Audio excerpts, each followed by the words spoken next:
The man, the myth, the legend, Eugene Song. What's up, dude?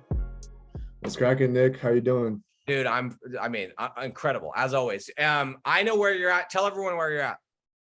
Well, actually, yeah, we didn't crack 30. I mean, we were at like 28 last No. month. We're gonna get to that. Physically, where's your ass sitting right now? Oh, I'm in Scottsdale, in Scottsdale. Arizona. Yeah. No.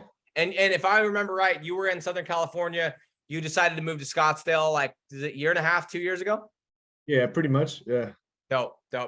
So let me do this. Let me just set a little bit of a backdrop, and I want to get into all of that because I know you got like this close to 30, and I said 30 because you were literally $900, even less. Weren't you like $830 away from hitting it, something like that? Yeah, man. Yeah, we had a couple turnover issues, so Hey, that was I respect that you don't like float your numbers, and it's like for all intents and purposes you did 30K, but you're like, no, I did $29,164.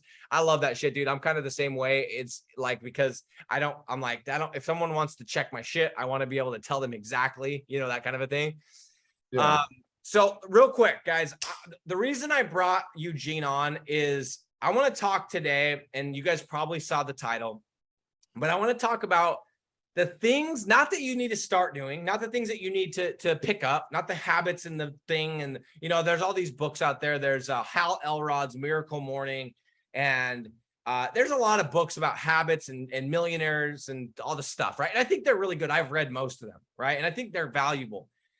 But a couple months ago in March, on my flight to Africa, I came across this video from Mr. Alex Hormozi. And I think most everyone in here is familiar with this guy. He puts out some really, really incredible content. And one of the videos he came across it was called, and I'll drop a link, or maybe Eugene, you can remind me, but he produced this video and he dropped it. It's called The Anti-Routine. And it was like, the clickbait was like, what billionaires do to whatever achieve success. I can't remember, but I watched this video. It's like 13 minutes. On the way over to Africa. And it was like this really ridiculously long trip. And so I watched it and I started like taking notes on my phone, right? I have this phone. It's like my burner phone because we'll get into that later, but I just take notes on it. And I started taking notes and I watched it once on the way over. And then on the way back, I think I watched it 2 or 3 times. And every time I was like, dude, this is so good. This is so freaking good. Everyone talks about add this, do this, ice bath this, toe shoes this, essential oils this, and powders and all this stuff. And this guy's talking about like, what do you need to eliminate? And so the fact of the matter is, the one thing I want to say, and I want to bring Eugene on, is I think a lot of times we look at other people that are successful. We look at that Hormozis or me or Eugene or B or Linda or Jerry or any of these guys or Patrick or like all these guys that are successful and girls. And we're like, dude, there's something that I'm not doing that they're doing that is causing them to have success and me not. And I think more often than not, it's not that. I think after listening to this, studying my own life, looking at where Alex Hormozi is at $100 million a year and where I'm at, it's not because he's doing so many things differently than me that are additional things that I'm not doing. It's because he's way better at eliminating all the bullshit. And it's like, it's the things he's not doing that I am doing that are causing him to have success. And so it's kind of this concept of, instead of like, what do you need to add? It's what do you need to subtract from your routine? What do you need to subtract from your task? What do you need to subtract from your weekly calendar to get you to 30K, to get you to 50K, to get you to 100K, to get you to fuck you money? Yes, I hope the people that clean my room heard that. Okay, what do you need to do? And so I was thinking, and I always like to use people that have actually done it. So I was like, who could I use as an example? And I hit Eugene up, and I appreciate Eugene being on because I always hit people up last second. I'm like, bro, can you jump on the call with me? I want to use you as an example because, and we're going to get into a story, but in the last 5 or 6 months, it took Eugene like 2 years to get to 8 to 10K. And then it's taken him 4, 5, 6, I don't know the exact number of months to get to 30K. And yes, he did $29,164. I know he was $830 short of 30K, but I don't want to sit there and say that every time. So he's at 30K, or we'll say 29. Okay. He's at 29K. He did that in 5 months. And we're just going to say 5, 6. We'll ask him. And so I want to find out by us talking back and forth, because I've done it. I went from making 8 to 10K a month in late 2019, early 2020. In July, I did 100K. Okay. In July, I did 100K. I've done it. Eugene's done it. So let's talk about real life examples, not like some of this other bullshit in some of these other groups with people who don't even own lead gen sites. The people that are telling you how to sell shit they don't even have. Okay. We're doing this. I just closed the deal. Let's see, it was Monday. So 2 days ago, I closed the deal for awnings in my own backyard for $1,200 a month. I still do this shit every single day. And I know Eugene's doing it every single day. So with that said, Eugene, tell these guys, like, back, you and I talked like right before Christmas, like December 20th or 23rd or something like that. And I know you made a post about it, but for those that haven't seen your post, how much were you doing in revenue around that time? Oh, in December? Yes. Yeah, And I know, dude, by the way, I know you know your shit so dial. Like, give us the dollar amount, bro, because I know you know it. well, I gotta take out the sheet, but yeah, I think it was around like 7K or 6 or 7K, but it was like up and down though, because like we were doing like, you know, we're Commission. doing percentage commissions, other type of deals and stuff. So yeah, but during the Christmas time, that like lots of stuff died down, so went Yeah. down to like 6, 7K, so. He posted in this group right here, and he's talked about, like, and you can see the different numbers that he did. I think you got up to 12K. Next month you were at 6, then it was 7. I think you were honestly about like 775, maybe 7,200 when you started working with me in flat fee mastery. And so first of all, let me ask you this: is like, how difficult was it for you to get to that initial, let's call it 10K, because it was kind of an average of 10K. When you and I initially talked, you're making between 8 and 10K. But like, how difficult was that? And what kind of prospecting methods were you using to get to that initial 10K a month? So yeah, I mean, at first it was just pretty much willy-nilly, like we would do whatever and whatever we could. I mean, being in other groups and stuff, there's millions of ways to prospect, so we're like, oh, let's try that, let's try this, so all kinds of stuff, man. And but we did kind of we got some advice from some veteran people that that were doing big numbers. And this is kind of what we had going. Our latest iteration before we joined flat fee was we were getting people on a 2-week trial, right? So Yes. we'd prospect them, they'd be rushing us off the phone and we'd be like, oh, okay, we're gonna send you leads, okay? And then for like 2 weeks, and then we just set it, and then we just go on to the next property, and then come back in 2 weeks and try to schedule a closing call, pretty much.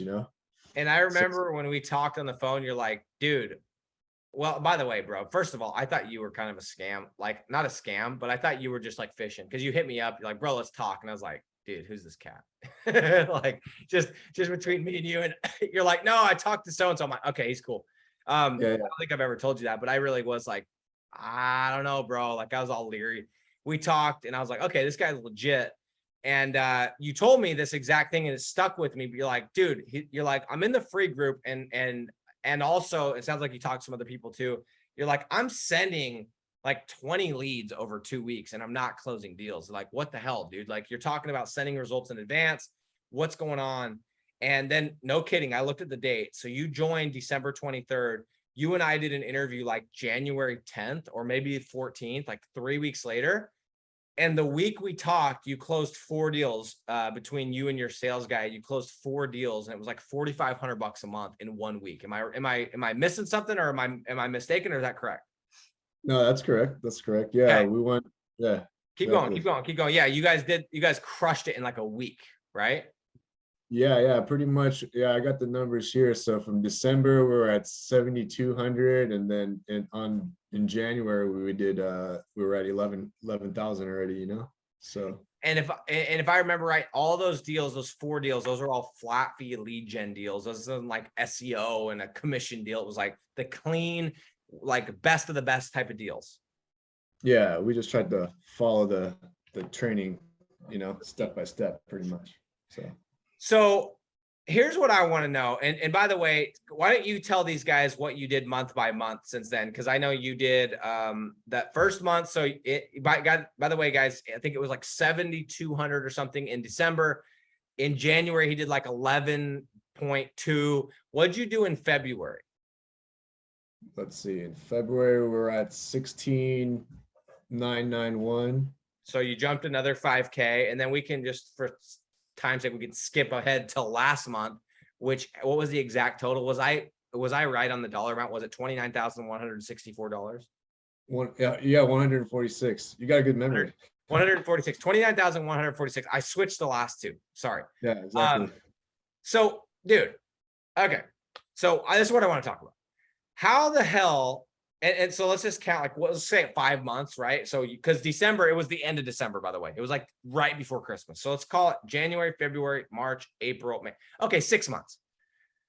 How do you do, and by the way, just so everybody knows, tell these guys, when did you start doing like lead gen? Was it like, let me see if my memory's good. Fall-ish of 2019? Yeah, exactly. Okay. So fall-ish of 2019. So it takes him 2 years and 2 months to get to 10K. And then all of a sudden he's at 29,000 in 5-6 months. So that's what I want to dig into, dude. What are the, like, let's start talking about that, right? What are some of the things that you felt you did as you look back? Like, what are some of the things that you eliminated? That's the main thing I want to know, is like, what are some of the things that you eliminated to get to that I'll say 29, because if I say 30, I'm gonna feel like one of those guys that has like the rented Lambo. Like, I want to say 29. Okay. What did you do? Like, what did you eliminate? What did you eliminate to go from, let's call it 10? I'm being generous too, because you were actually doing closer to like 8, but let's say 10 to 30. So I guess you tripled. You tripled in 6 months. What are some of the things that you eliminated in order to get there? Yeah, well, right off the bat, exactly what we're talking about is we had people on the 2-week trial, right? So, that's definitely not part of the FFM sequence. So that was one thing that we got eliminated right off the bat. Okay. So for those that are like, well, what is part of the FFM sequence, without giving away all the goodies that are in there? Like, you tell them like the time frame, what changed for you? What did you start doing differently? Instead of doing 2 weeks and 20 leads, what did you change to? Well, I mean, the time isn't exact, like we don't have a time frame exactly, but yeah, once we get enough leads into the hands of the business owner, so probably on average it's like a week, right? But like, sometimes it happens in a day, sometimes it'll happen in a week and a half or so. But yeah, we'll make sure that they get the leads in their hands, and until it's like, all right, like it looks like they know what's up, and then it's time to close. Yep. So. And a lot of people are probably thinking like, well, how many, like, and the guys, these are all questions we've answered. By the way, if you haven't seen Eugene's other interview where I actually like interviewed him after he hit 4 deals in a single week, go watch that. It's full of tons of nuggets. We get more into like his story and like all that kind of stuff. It's an awesome interview. In fact, Fix It Felix, go ahead and maybe you can tag or copy and paste that link into the comments so people can check that out.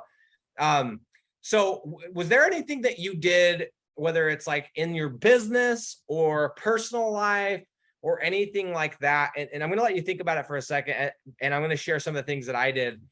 And I'm talking about that you eliminated. Like, what are some of the things that you stopped doing as you look back? And you might not have even consciously, because guys, for those that don't know, in 2019, December, I was this close. You should know this because I talk about this every damn time I get on the thing, because it's crazy to me still. But in 2019, I called somebody that had a program and I said, hey, I want to sell your program. I'm done doing lead gen. I'm done doing SEO. I'm done doing an agency. I'm good at sales. Put people on my calendar and I'm just going to do sales. That was what I was going to do. Okay. And that was in December. Okay. And I remember it clear as day because I was on a cruise with my wife. It's right before the whole world changed with COVID and everything, because I was still on a cruise. And I remember being on that cruise, like being at the gym, walking the track and doing all the stuff. And like, I was just like, what do I do? Do I just go and be a salesperson because I know I'm good at sales? Or do I try and figure this out? And I had tried the pay per lead model. I tried the commission. Well, I hadn't really tried the commission. I knew it was bullshit. I had done the SEO gig and I was like, I'm working so many hours and it's not working. And ultimately I ended up just realizing, dude, Nick, wake up, bro. If you want to get to 100K a month, like you say you do, you can't do it working for somebody else. You cannot. Let me repeat that for anyone listening. If you think you're going to get to 100K per month by being somebody else's bitch, you won't. You can't. There's just not, the numbers just don't work. Okay. They don't. So I'm like, dude, I got to own the thing. And there's no other business model out there that I've discovered that's better than this one. So I got the right thing. I just got to pull my head out of my ass and figure this thing out. That was December. July of 2020, 7 months later, 6 months later, no, 7 months later, we did 100K. So as I look back and I start realizing, like, what are some of the things that you eliminated? Because I didn't start necessarily doing a whole bunch of extra stuff. It's more of what I eliminated. So I'm going to share some of the things I eliminated real quick. Eugene, I'm sure this is going to spark some things in your head. You're like, oh, duh, that's what. So first of all, and I made a quick list. First thing I eliminated, guys, very first thing that I eliminated was all of the niches that I was trying. Okay. I had like 20 niches. I had a site in this one. I had a window cleaning and a this and a that. And I had all these different sites. I eliminated all of it. And I was like, I'm going to take the sites that are producing leads and I'm going to choose one other niche. So I took all the sites that are producing leads. We focused on selling those. And then we chose one niche, and that was tree service. And guys, I'm not a huge fan of tree service. In 2022, I have a YouTube video about it. If you want to go check it out. Not my game. There's money to be made. I don't love it, but in 2020, it was okay. And we focused on tree service. So number one thing, I eliminated all distractions of other niches. I chose one. Okay. Second biggest thing that I eliminated was SEO. I got rid of all my other services. At the time, I was doing SEO. I was doing, if somebody needed a website, I was doing the website, or I was at least subbing it out, whatever, and had somebody that was doing that. I was doing a little bit of Facebook ads. I was dabbling, maybe try sell some swag. Shit, man. I was doing everything. I had all these services and I was like, dude, I'm going to go. And I had all these clients. I'm like, I got 20 clients, right? 10 clients, whatever it was at the time. And I'm like, dude, if I can just sell each one of these guys 5 services, I'm chilling, man. I'm crushing it. Right. And all these services I was selling, but yet I was making 8 to 10K. So guess what I did? I got rid of all of it. I got rid of all of the services except for one, and that was lead gen. And guess what? That's the only thing that I do at this point, and it's been 2.5 years. It's the only thing that I sold to get from 8 to 10K, some bullshit number, to 100K. Okay, in July, in 7 months. Anything coming to mind now as I'm saying this? I can keep going. I eliminated a whole bunch of shit. That's how I got to this goal. But anything coming to mind for you, Eugene, that you completely eliminated, whether it was consciously or subconsciously?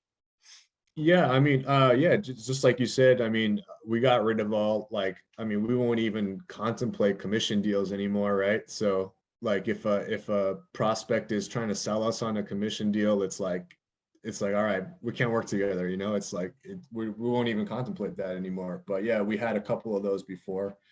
So for instance, that's one. But but because we got rid of those, it got rid of like the maintenance of a commission deal, right? So in a commission deal, you gotta you have to keep track of like how many deals close, right?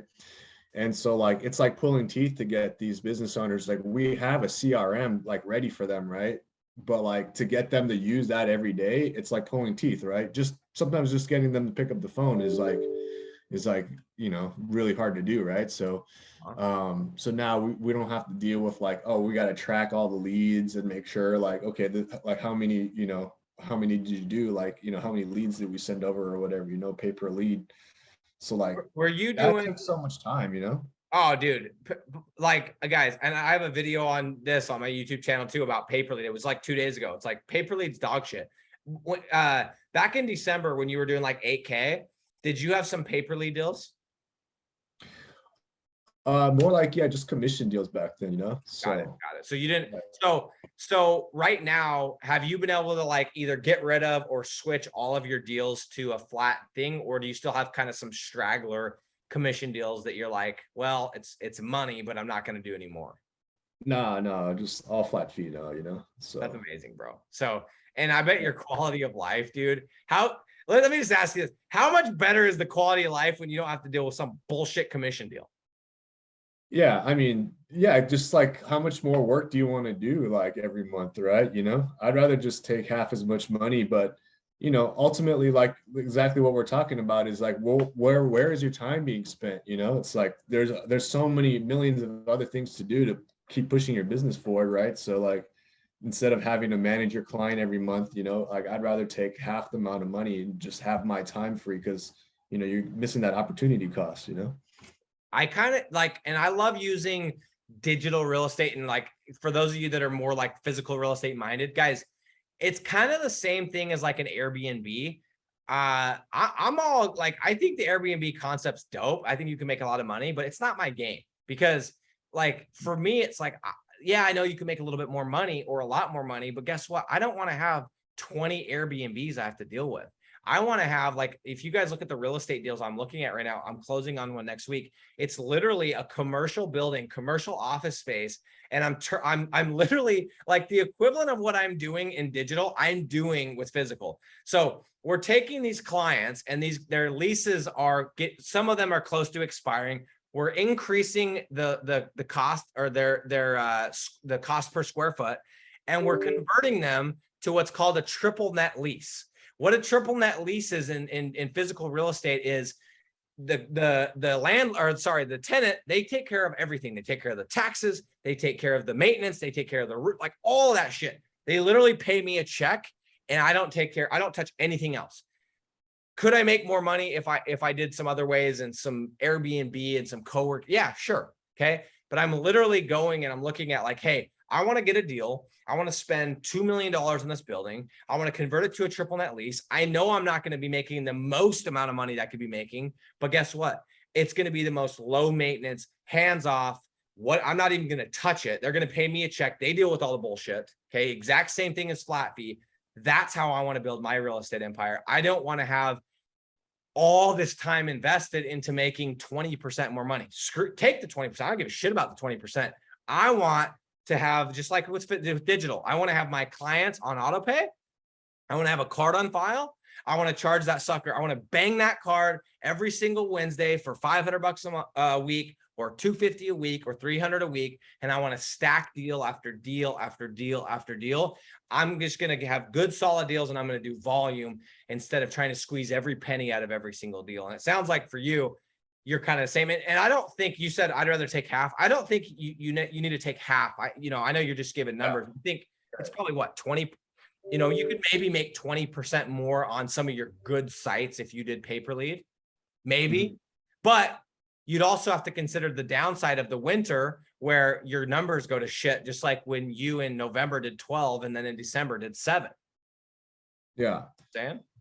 exactly right. Like if I was spending like it's just not scalable, right? Like if you got to, let's say you have to add an extra like 5 hours of work per month to like kind of track everything, right? Well, Yeah. times that, let's say you got 10 clients, so that's an extra 50 hours of work per month to do that. So like, I think it's even worth giving up half. And on top of that, one time we had like you can get screwed on those commission deals too. We gave one of our first deals, we gave a concrete guy commission deal, and then he got like this $1 million contract, and then all of a sudden like he was gone, man. Go figure. He gets the contract. He's like, oh, by the way, like I'm out. Yeah, exactly. Right. Yeah. So on those big deals, you could get screwed. What are some of the things? Is there any things I'm gonna ask you this question, share some of the things for me, and then I want to like ask you. But like I want to know, were there any things like on a personal level or a routine level that you got rid of? Again, whether by choice or just because you naturally got rid of them and you're like, oh, that actually led to my success over the last 6 months. So I'm gonna ask that question. I'm gonna tell you guys, as I looked back on it, this isn't something that I consciously, I guess, necessarily made the choice on, but I did. So I remember it, so back in December of 2020, I know that flat fee is the game. I'm like, I'm going to go. And by the way, why did I know flat fee was the game? Because when I decided, okay, I got to figure this shit out. I got to own the thing. I got to do the agency game. That's how I'm going to get to $1 million. That's how I'm going to get to 100,000 a month. I started looking at the money because I was making 8 to 10K. And I started looking at all my clients. And as I started to look through, I'm like, I kind of like, peeked through my clients and I'm like, oh, who's this guy paying me $500 a month? Who's that guy paying me $600 a month? Like, obviously I knew they were there, but they weren't like the people I thought of when I thought of the money I was making. And those deals, they were people that were on flat fee. Those are flat fee deals that I had almost forgotten about because they were so low maintenance. And I'm like, dude, that guy's been paying me for 2 years. Why don't I just go and take those 2 people and like replicate that 100 times and increase the price, right? So I knew flat fee was the game. Fast forward a couple months, I was, I was pitching flat fee deals. I got a couple, but I didn't really have a solid sales process in place. I didn't quite understand this leads in advance type of deal, especially not with the ads. And I didn't have that perfected. But fast forward like just a little bit into March, and that's, as everybody probably remembers, when COVID kind of hit the hysteria level, right? So I remember this is exactly what happened, dude. It was March 14th, maybe March 15th. And I go to Walmart to pick some shit up. And everyone's like freaking out at the grocery store. I'm watching people like pick up like boxes of like shitty food and like walking around like the what are they called on World War Z or whatever? What are these walkers? Or what's that show called? The Walking Dead. It's like we're gonna have the end of the world, and I'm like, what the hell's going on? Literally, as I'm checking out of Walmart, I get a call from my SEO client I closed the month before. Actually, Lincoln Hunt, if you're on, you probably remember this company. This company up in Seattle, they call me and they're like, hey, we need to cancel. I'm like, guess what, bro? You got a 12-month contract, so screw you, right? You can't cancel. Like, what do you mean? They're like, well, we're going to cancel. And you told us we're getting, I'm like, no, the recording's right there, bitch. Go ahead and watch it. And anyway, right off the bat, I got that call. I'm like, this isn't going to be good. So that night, I remember kids went to bed and I was sitting down. And by the way, I just moved. I think I just at that point just moved into a house. I can't remember the exact timing, or maybe it was right after. Anyway, I remember thinking, dude, this might get ugly. Like this COVID thing. And then I lost a client. It was like $1,800 a month or $1,500 a month. I'm like, dude, I don't have that much to spare. And I remember talking to my wife and I told her, I said, look, we're okay. I said, but I need to figure some shit out. I need to be very, very focused right now. And if push comes to shove, this is what's going to happen. And I said, I'm going to be working a lot for the next couple of weeks. Like, I don't want to get in a position where we're like, we have to make decisions about what we can and can't do and all that shit. I said, I told her, I said, I'm not playing pickleball. It's one of my favorite things to do. I'm not playing pickleball. I list all these things. I'm like, I'm done. I am going to be working. From this time until this time, I will be eating dinner with the family, and then I will be back in the office. So the reason I'm bringing this up is from March until July, I eliminated everything. I didn't play golf. I didn't play pickleball. I didn't go to and this is one of the things I listed. I didn't go to some lunch to bullshit with one of my buddies. Okay. I didn't do any of those things. I was part of this mastermind in my local community where we would meet up once a week and share ideas. That was gone. I just cut all of that shit out and I worked because I was like, I have to figure this shit out. And so I didn't realize at the time, but what I was doing, I was trimming away all the fat. I was trimming away all the things, as this guy talks about, Tim Ferriss. Can't remember the exact page, but he talks about finding out what are the things that move the needle, what are the effective, and doing those things efficiently. But it's better to be effective than it is to be efficient if you have to choose. And I realized I was doing the effective things. I was selling, I was prospecting, I was doing research on these niches, and I was eliminating all of the shit. And that was one of the catalysts that got me from 8 to 10K bullshit numbers to 100K a month, where I've been sitting since. Okay. Well, at least 100K. So now my question, maybe I could circle back around, is like, is there any things on a personal level that you had to cut out, or that you did cut out, that you were doing that allowed you to focus? And maybe the answer is no, but I'm just curious. No, yeah, no, definitely. I'd say one big thing was it was kind of by like it was the result of something I started doing. Actually, when I was on the live with B in this group, he was talking about block scheduling, Yeah. And just it's why it's good to kind of, I guess that's one good thing, to be around people that are doing big things. You kind of pick up good habits from them. Yep. Yep. And like looking at how much stuff he's juggling around, like, you know, like what he's got like a pony rental service and stuff, right? No, I'm just kidding. I know he does ski.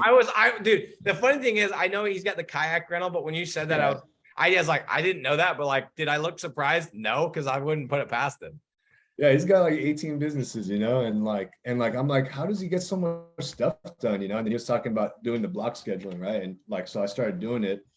And so one thing that prevented me from doing is just like responding to all the fires. Like when the fires come up, you know, it's like somebody calls or like the client's like upset about something. It's like, well, if I got something scheduled for me to like, okay, I need to like create this training, like I have it on my schedule. I'm not picking up anybody's calls right now. Like this thing is my top priority right now. So like I guess like one thing is just like instead of letting my day control me, like I controlled my day, right? So what I gave up was like responding to everything, you know? So like, you know, like you said, you don't even have your phone on you, right? You don't have your personal phone, right? Because, you know, stuff that comes up, yeah, sure. I'm sure there's important stuff that comes up, but like if you have a schedule and this thing is like super important to accomplish, like I need to focus, right? So Yeah. that's a huge thing, man. That was a huge thing. Well, it's funny because I'm talking a little bit about Tim Ferriss. And by the way, just so everybody knows, my goal is not to get to 4 hours of work. I love work. I freaking love work. I want to be able to get all my shit done that makes me $1 million a month in 4 hours. And then I want to go do that for fucking 40 hours. I want to 10x that. So I'm not trying to get to 4, but I think it's interesting. The concepts he talks about. This is fascinating dude. But it's funny that he talks about eliminating in this book.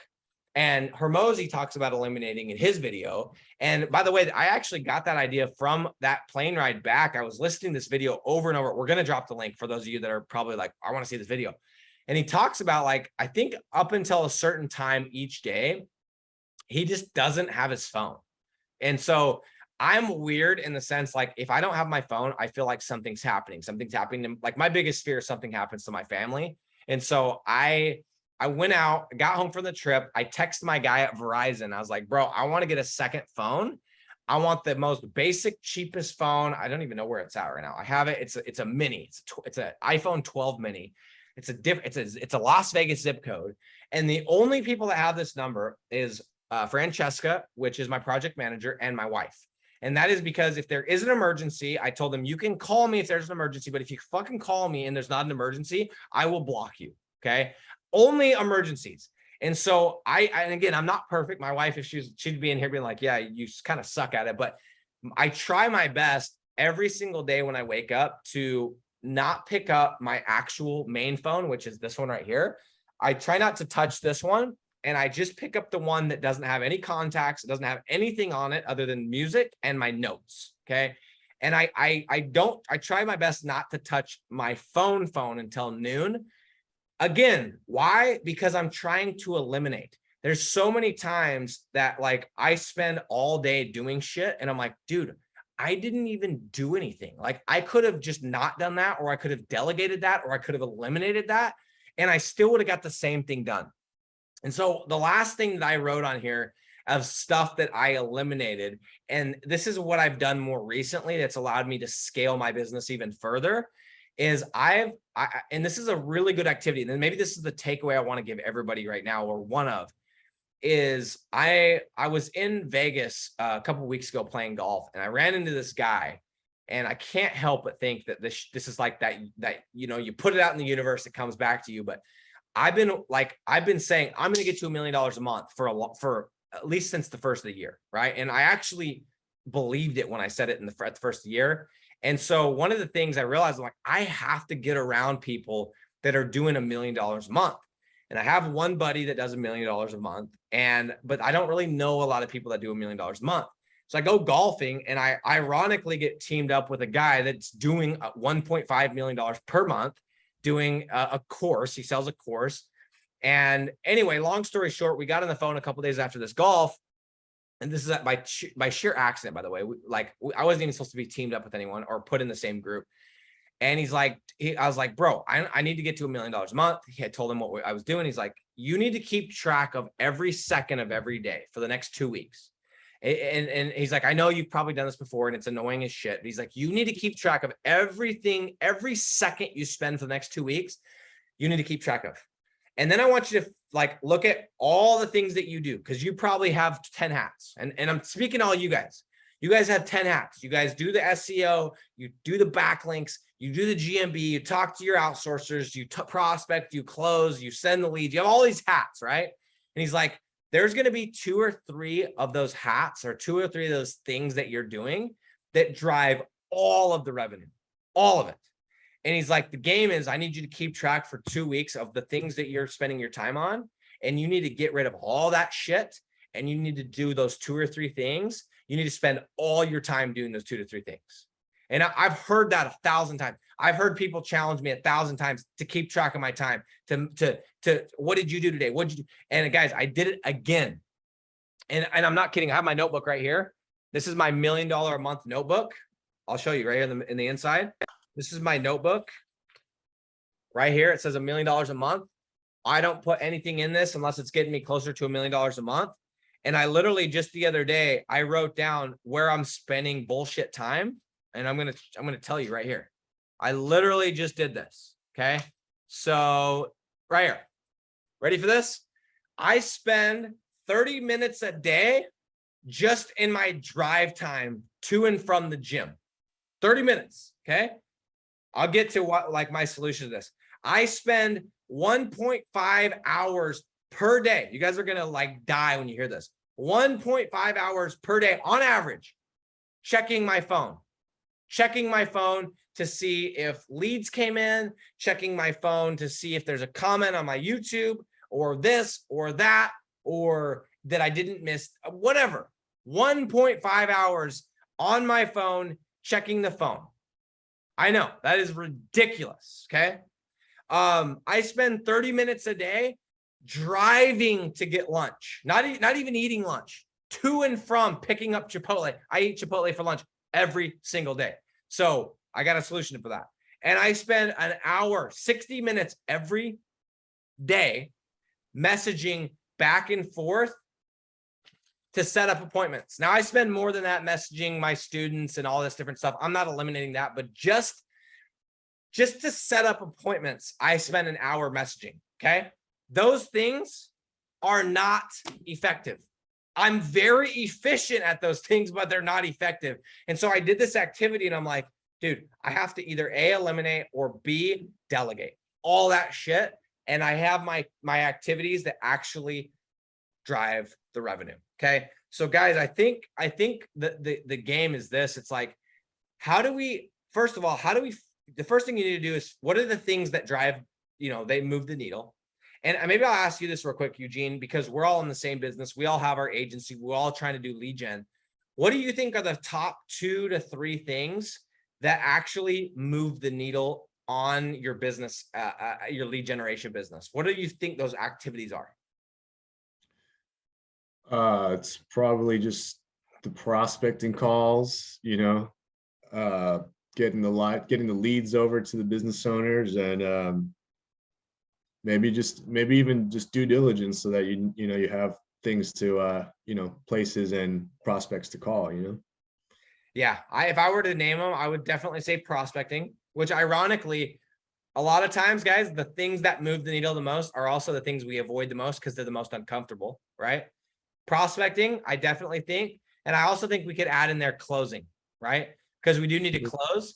I know for me, like on the due diligence, I think identifying the areas, okay, Minneapolis concrete. I think identifying and then like reviewing it, you do need to spend time on, but like I think every single person on this should be paying somebody. Once you master it, I think you should have an outsourcer that you train backwards and forward to look at an area, find the competitors, use the keywords, look at the backlinks, and basically give you a synopsis of that area. I don't think you should delegate the decision-making of, should I go into Minneapolis or not? But I think that shitty, like, I got to pull up the website, look at the backlinks, look at Majestic, this, that, and the rest. I think all that bullshit, I think that bulk of that should be, I outsource it. I haven't done that in a year. Right. How fast did you like get to the point where you delegated that out? Not until 2021. So I got to $100,000 before I ever did that. Okay. So I don't, again, I'm just trying to get very like, and I look at like a guy like Kobe Bryant or all these high performance people in all these other arenas.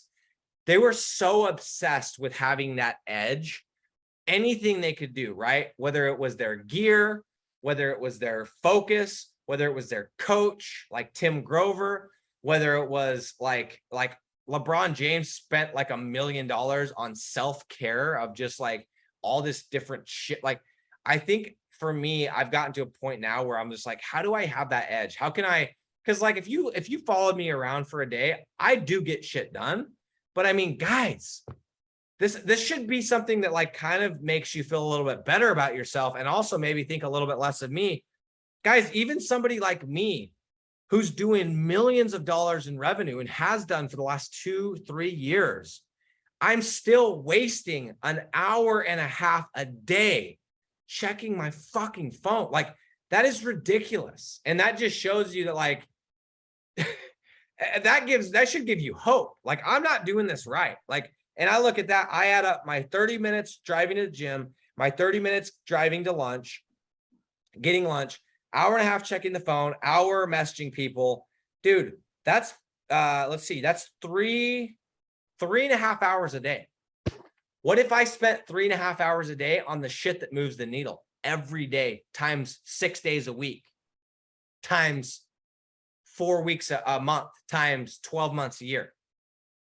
That's insane, right? You know what? You know how I like to think about it too? It's like, I always think about like, where do I want to be like monetarily, like per month? So like my goal right now is to get to the 100K by the end of the year, right?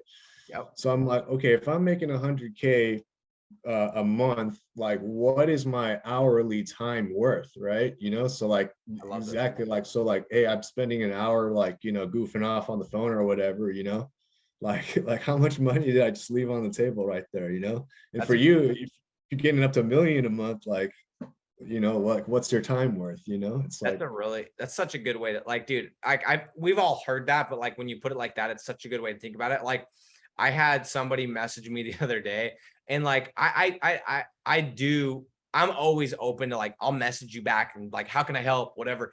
But like somebody was like asking to like get together, and just some random person, and I'm like, look, like in my head, I didn't say anything back, but I was like, you realize that like, first of all, I don't even accept people, like you're not going to even pay me for my time. I wouldn't take the money. But B, like, I don't think that person has any idea. Like, if I take 2 hours to like drive there, eat lunch, and come home, do you know how much money that actually takes out of my pocket? Like, it's such a I'm not even considering that offer. You know what I mean? Like, I don't know. It's such a good way to think about it. And then probably the next thing after that is like, so if the thing that you're spending all your time on, like going and buying Chipotle, is not worth the money that you are worth per hour, why am I not just door dashing that shit every day? yeah, Because it costs $4 extra. Come on, dude. Come on. You know what I mean? you know, it's so hard though, because it's not, it's unintuitive, right? Like I remember when I first started, yeah, you know, I had some mentors that were like that would talk about that, right? About how much your time is worth. And I heard it, I was like, oh, that makes so much sense. And I remember I was looking up how to get a privacy page like for my website, and I found one for $17. And I remember spending 2 hours looking for one that was cheaper, you know? And then like at the end of it, I was like, what the fuck was I doing, dude? I love that shit, dude. $17 one time and we're bitching about it.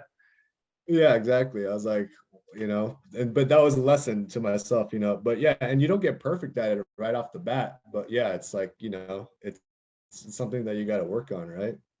Dude, I think this is the takeaway, guys. Amongst other things, is like, instead of being obsessed with all these like routines and things that we need to drink and things that we need to take, and like, dude, a good example is this fucking cold ice bath bullshit that I've seen going around the internet. Like, oh, I did my Wim Hof. Like, cool.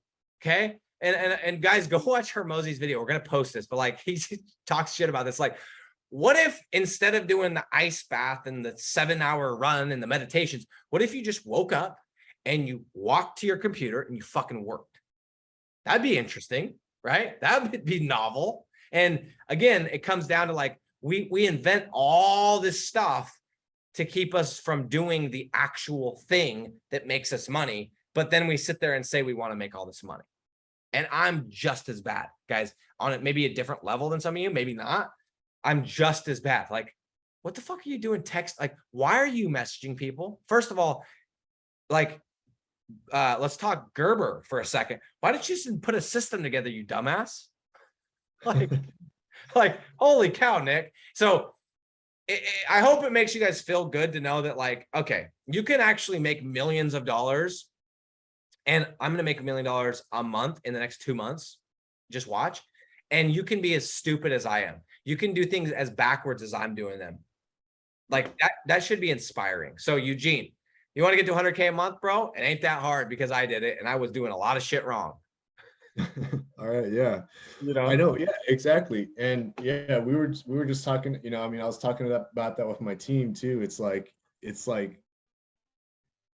I mean, like I saw a post from Jerry the other day inside the FFM group, you know, and he's like, "Oh, I just did 5 deals and I broke both my arms and like I like half the month I was off." And then so like I pointed that out to the sales team because I'm like, dude, like it's like you guys are working so hard and like look at this guy, like he doesn't even have any arms and he did 5 deals this month. Like he doesn't have it's any like, arms. it's like we need to make sure that we're like spending all our attention on the needle driving stuff, man, because like, you know, the other stuff is important, but let's stick with like, you know, the top priority stuff every day, right? Dude, 1,000,000%. Here's what I want to challenge you guys to do, and then we're gonna just real quick. I want to go through a couple comments. And my wife's gonna kill me if I'm too long on this, but so here's what I want you guys to do: is I want you to, first of all, for the next week, and I think I might have even said this last week, and if you didn't do it, shame on you. Keep track of your time. Okay, keep track of where you spend every second. And I'm almost positive now because I remember saying, like, if you're taking a 20-minute shit and you do that twice a day, that's 40 minutes. That's another deal. Okay. Keep track of every second for the next week is number one. Number two is determine or define what are the things that are moving the needle. And me and Eugene just discussed some of those things a second ago. So you can go and replay this and watch that. And then I want you to do this. This is the activity. And I don't care. I spent an hour this week on this just to come up with those 4 things. I looked at all those days. I kept track of my time and I added them up and I divided them and got the averages. And I came up, it took me an hour to write this section right here. 4 things. It took me an hour. Okay. And I came up with the solutions. Then I want you to find out those things that are not needle moving activities. I want you to list them, how much time you're spending, and a solution for each one of those things. How are you going to get that time back? Okay. Maybe you're spending a ton of time getting Chipotle like me. I'm door dashing that shit every time. Okay. In fact, let me just tell you, I'm going to DoorDash. Very simple. How am I going to eliminate my drive to the gym? Well, I'm either going to make sure that I'm doing phone calls, those calls that you have to make, but they're not like super productive. I'm going to do those to and from the gym, but I'm also going to potentially get a home gym because that 30 minutes a day times 6, that's 180 hours or 180 minutes a week times 4 times 12. It's a lot of time. Okay. Checking my phone. I got a good one. Put someone in charge of looking at my notifications. That's super easy, right? Just save myself an hour and a half every single day. Okay. Driving to get lunch. DoorDash, $4 a day. Just got back 30 minutes per day times 6, 180 minutes per week for $24. I'll take that. And then messaging is I put together a system to make sure no messages that are important, no messages that are time sensitive are going to get missed. I have people looking at my inbox, people checking my text, people checking my emails, and I have an entire system. Eugene, you'd be really proud of me. I Gerberized that one. So those are my solutions to getting 3.5 hours per day back of time I'm wasting on mindless shit. And guys, this is from somebody this will be my 3rd year making 7 figures, multiple 7 figures this year. And I'm doing all this shit wrong. So that should just be That should just make you guys go, okay, this ain't that hard. We got freaking clowns like Nick doing it. It ain't that hard.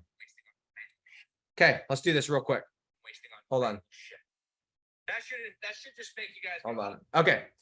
Here we go. Got a couple of, I'm going to go over a couple of comments if I can pull this up. You still there, Eugene? Yeah, I'm here. Okay. I don't know why I can't really see. Oh, there it is. There we go. Okay. Here, let's see if we got a couple comments, couple questions. Let's see. Okay, Raphael says, who are we when he says we? I thought he was a one-man gang.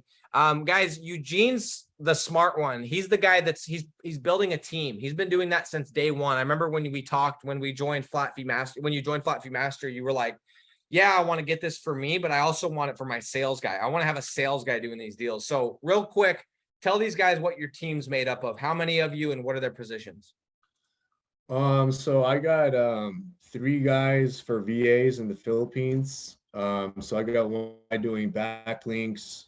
One guy's pretty much, he's kind of like managing, like I'm trying to put him in charge of all the text. So I'm making him like, I call him the operations manager. So he does miscellaneous stuff. I got one content writer.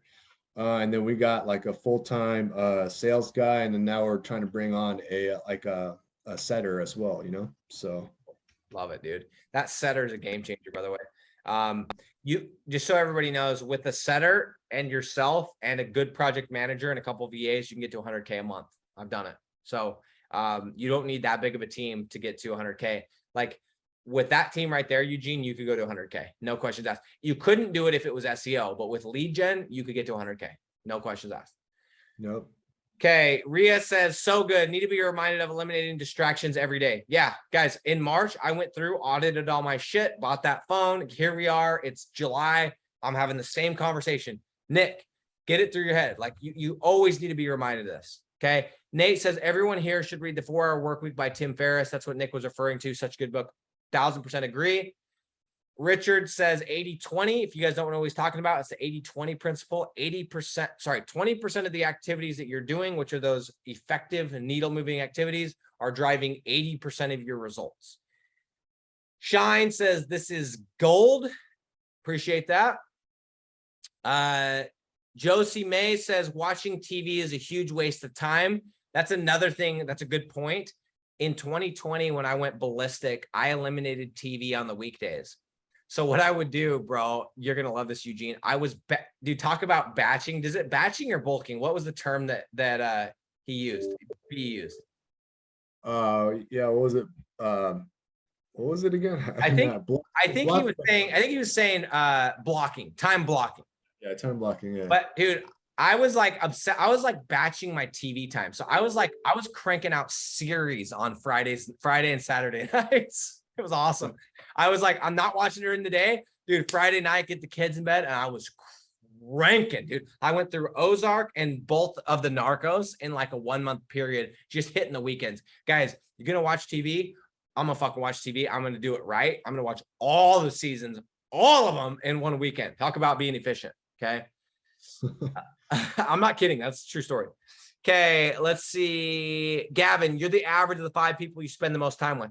I know that that's cliche, but that shit is true. You can, knock it. You can roll your eyes. I do too. It's true though. Like 100% true. It's 100% true. Speaking of getting rid of stuff, and like, I know you mention it all the time, but I just want to like back you up on this because when you say it might kind of like, because you're like, hey, there's a lot of people here in like lots of different groups, right? And like, you spend an hour here, you spend an hour there, and when you say it might be kind of biased because this is your group, right? But like, that's one thing I gave up too, is like, I gave up watching like lives from like 5 different groups, right? Because like, I'm like, okay, I found the path here. I know this works. Like so many people got to like crazy amounts of money, like really fast. Like, why don't I just stick here and just do that? So I've limited like all the stuff that I watch to like just the FFM group and like the free group and stuff as much as possible, you know? Yeah, that's a good point, and it sounds better coming from you because obviously for me, I'm going to say that. But guys, if you guys are watching 5 different lives from 5 different groups, fucking just pick one. If it's not mine, great, go to that one. But go to the one that lines up, and the go to the one where the people that are running the damn call are doing some legit numbers, like and check them. Like if you're gonna watch an hour every single week of that person, say, bro, how much are you doing? Or lady, how much money are you making from the thing? Before I sit there and listen to all your bullshit and you rant about all this stuff, before I invest an hour a week, 4 hours a month, how much are they making? I think that would be a wise question to ask. And most of you won't ask it because you're scared, but I would ask that question every single time. If I'm gonna get on this live and listen, I would check to see their numbers. If you guys want to check me, search the group. You're gonna find my tax returns in here. So that's a great point, dude. Like sometimes it's these sneaky things. Like, is it better to listen to those than like, some other things? Yeah, but like it's better to do prospecting than listen to those calls. Like half those calls are shitty Q&As. It's a great point, dude. Okay. 2 more questions I'm going to bounce. Richard says, how do you find a good setter? I'm going to defer this to you because you found a great closer and setter, because you guys kind of both, it's not from what I understand, he kind of does both, but like, how did you find him? Well, we were you know, we had known each other from before, so like he was already pretty proven in terms of like his sales ability. Okay. But so I mean, and we were just, I mean, he just kind of like happened organically, we just talked, I just told him about the business, and then he bought into it, right? And he saw the vision of it, but yeah, I mean, I know there's some good advice out there about like, if you're going to hire somebody, and I know in the beginning it's tough to like pay somebody their base or whatever, so I would say just be generous with the cut, because they're taking a risk too, right? If they're coming on board and just selling for no money in the beginning, right? So I would say give them a good cut off the bat, and then I know, and you just got to be very objective. If it's not working out, you should just cut people off, rather than spend more time. But yeah, The best setters and closers that I found are people that are either in my network or someone from my network referred me. I've done the Indeed, I've done all that shit. So I think the thing that I could say that's common with that is like the people that I've done the best with are people that I know, and I don't give a shit if you have a sales experience, but I need to know you know how to work. That's my number one rule when I'm hiring anybody, is find somebody that knows how to put in the hard work. That's almost like a little bit on the crazy side of, as far as like they're willing to like go the distance, and that person is going to be phenomenal. I've seen people that look good on paper and they talk a good game and they never work out.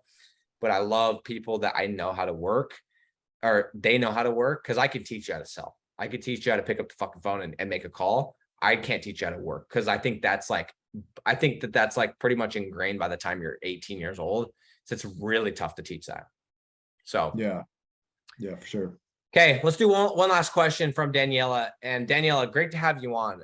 I can see that energy. She's back, man. She's got freaking landed a big old fat deal. I can't wait to do her interview. But she said, how do you decide what activities to keep? Like Nick, I know you don't give up the gym, for example. That's a good question. For me, if the activity moves the needle, I keep it. So for me, when I go to the gym versus when I don't, I'm way more productive when I go. Like, I know it takes an hour. I know it's this whole thing. It's like, dude, cut the gym. I make up for that tenfold in my productivity and my confidence by going to the gym. So it's a non-negotiable for me. Is there anything like that you keep that kind of like maybe wouldn't make sense to somebody that you do as far as like a thing, or do you have any advice on that one that she asked? It's a good question. Yeah, I got 2 points. Yeah, for me too, exercise is super important, so I actually kind of do what Hermosi says. I started adopting it after he says I take an hour, like, and I do calisthenics at home, One day I'll go to the gym, but yeah, exactly. Like it takes too long to go there and change and stuff. So I'll do my workout, most of my workouts at home. But health is a non-negotiable for me too, because it's like, if we're not going to be healthy and we got all this money, like what's the point of, you know what I'm saying? Like, you know, like that's my top priority is my value. But I'd say like in terms of like figuring out what kind of activities you want to do, like I think making that like sitting down and like even spending a whole weekend and just planning out your like your goals, right? Like you were saying in one of your lives, like, okay, well, like even if you're not trying to get as crazy as me and Nick, you know what our goals are, right? Like pick a goal, like even if it's 10, 15K or something more, even more like that might be more imaginable. Well, then, okay, so how many, so Danielle, you just closed the deal. So like, you know, how many prospecting calls did you do? You know, like how many due diligences did you do?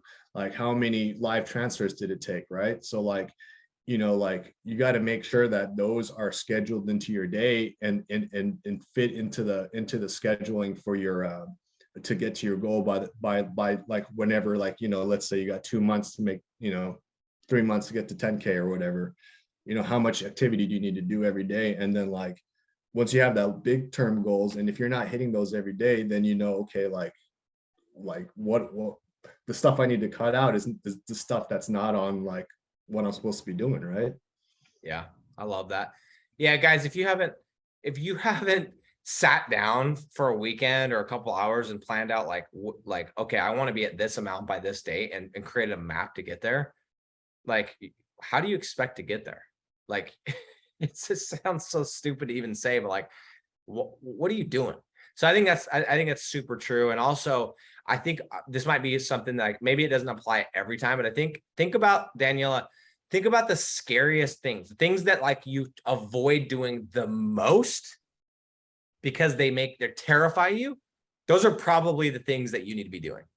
Like, as funny as that sounds, prospecting, closing, like all that shit, that like for most people, now I know there's some of us that are weird, like actually like that kind of stuff, but for most people, I would look at the things that like probably terrify you. Those are probably the activities you need to be doing more of, or you need to be spending time hiring people to do more of. But before you hire, you need to learn, master, and then you can delegate, just like Eugene's done. So anyway, I could sit here and chat forever. Dude, I hope you know, bro, like, first of all, thanks for being on. And like, I tell people all the time when I'm doing calls, when I'm onboarding people into Flat Fee Mastery, I share your story quite a few times when I'm on that call. And I always tell people like, dude, watch this guy right here. He will be a millionaire in the next 12 months. Like, no questions asked, he'll be a millionaire. And so just so you know, and if you think I'm full of shit and just kissing your ass, I'll show you the recordings. I say that almost every call. So Nice. I have no doubt in my mind you're going to be a millionaire. And the cool part is, like, I feel like even if it's in a small way, I was able to be part of it. And to me, again, circling back around to what I said in the beginning, I would rather have a couple people that like Eugene that I work with than have thousands of people that come in to my program, dick around, get distracted, do this, do that. Dude, like, working with people like you are the people that keep driving my stuff. So anyway, just want to say thanks, dude. And like, there's no doubt in my mind you're gonna become a millionaire. Like, and I know you know that, I know that. So dude, I can't, we're probably going to do more of these before then, but like, we're definitely going to be doing another live when you hit that $1 million mark. And it's going to, your goal is to hit it by the end of the year, right? Yeah. To get to 100K, or what's the actual dollar amount by December 31st that you want to get to? Yeah, I think it was just 100K. That's what I said in the first interview. So I love it. we got some catching up to do. So here's the cool part about that. And the last thing is, you guys have to realize we're in the third quarter here. You are going to be better in the third quarter at doing deals, at prospecting, at doing this process than you were. You're going to be far better in the third and fourth quarter than you were in the first and second. So just because if you look at the trajectory, like, okay, yeah, I tripled, but I'm only at 30. That doesn't matter, dude. Like, you're going to be way better in the third quarter, way better in the fourth. You string together a couple of good months and you're there, bro. Like, and you know that as well as I do. yeah. We just got to get the process down and then just execute, you know? So absolutely. So guys, my challenge to everybody on this call, track your time for the next 7 days, every second of it. Make a list of the activities that are needle moving activities, those effective, not just efficient, the effective activities. And then I want you to come up with a solution for how you can eliminate everything else that's on that you kept track of, all the shit that's not part of those effective activities. How do you eliminate it, delegate it, and outsource it? Thanks, Eugene. I'm out, dude. Good. Peace.